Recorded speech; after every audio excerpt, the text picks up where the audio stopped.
Hinog na mangga. Galing sa puno ng kapitbahay. Kaysa naman maglaglagan, mabulok, pitasin na lang. Ang mga bata mahilig sa mangga, nangangat sa likod. Okay lang. Healthy naman to eh.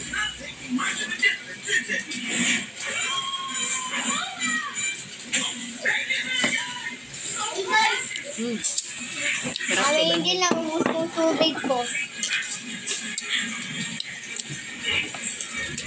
Harap. Lapas karget. Ma! Doon sa Paranaque. Yung mangga.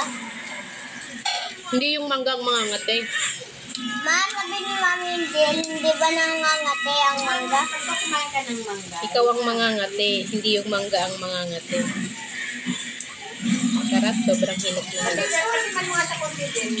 Sama?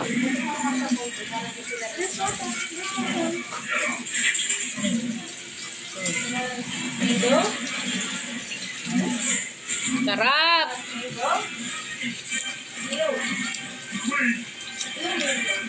Kahit wala ng asin.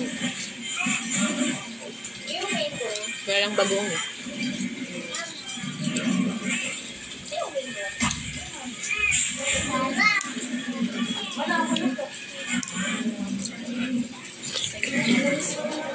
Pang-red na kami.